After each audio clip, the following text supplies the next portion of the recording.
Hi foodies and welcome to Vinayak kitchen. તો આજે બનાવવા જઈ રહ્યા છે આપણે સ્ટફ પુડલા કંઈક નવા વેરિએશન સાથે. તો ચલો જોઈ લઈએ રેસીપી.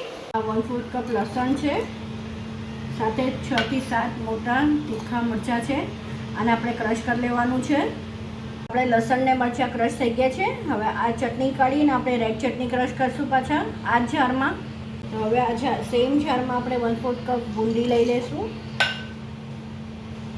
સાથે આપણે 1/4 કપ ઇક્વલ લસણ છે, 1 ટેબલસ્પૂન લાલ મરચું છે.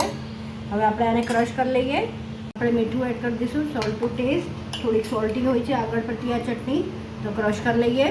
આપણી રેડ ચટણી રેડી છે. તો હવે આપણે બટેટાનો મસાલો વઘારી લઈએ.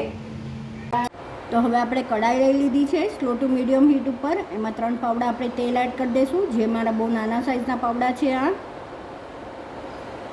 તેલ ગરમ થાય એટલે આપણે એમાં મરચાં અને લસણની જે પેસ્ટ બનાવી છે એ એડ કરશું અને એની કચાશ નીકળી જાય છે ત્યાં સુધી આપણે એને સોતળી લઈશું.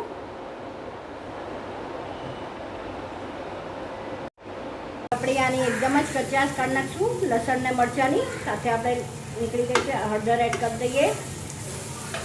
હવે આપણે બટેટા લીધા છે ક્રશ કરીને એડ કરી દઈશું. સાથે મીઠું પણ એડ કરી દઈશું આપણે એકોર્ડિંગ ટુ ટેસ્ટ. મિક્સ કરી લઈએ.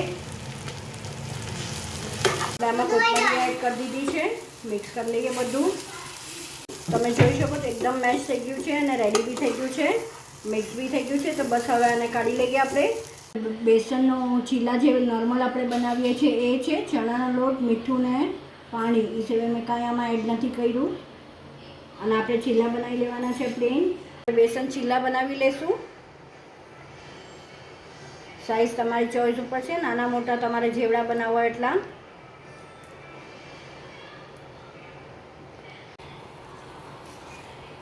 ફ્લિપ કરી દઈશું. કટ.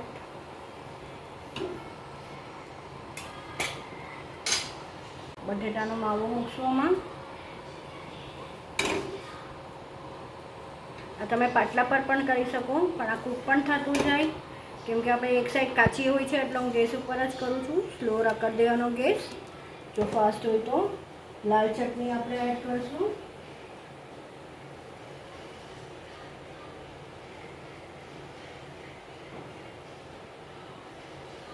રેડ ચટણી નાખી દીધી છે. હવે આને ફોલ્ડ કરી દઈશું. પ્રેસ. ગ્રીન ચટણી.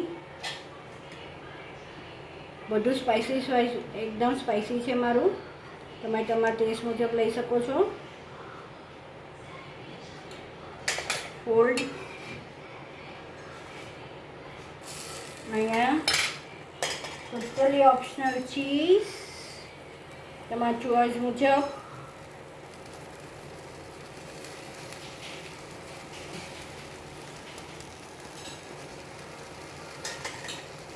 આને પણ ફોલ્ડ કરી દઈશું. હવે આપણે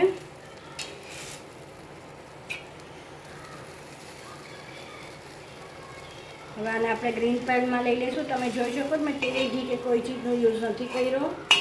એમને મારા પુડલા ઉખડે છે. તો બસ આને આપણે ગ્રીલ પેનમાં લઈ લઈશું.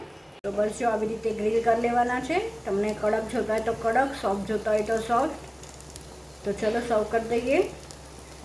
તો ગ્રીલ થઈને રેડી છે મારા સ્ટફ પુડલા. આઈ વિશ તમને મારી આ રેસીપી ગમી હશે. જો ગમી હોય તો લાઈક, શેર અને સબસ્ક્રાઈબ કરવાનું ન ભૂલતા.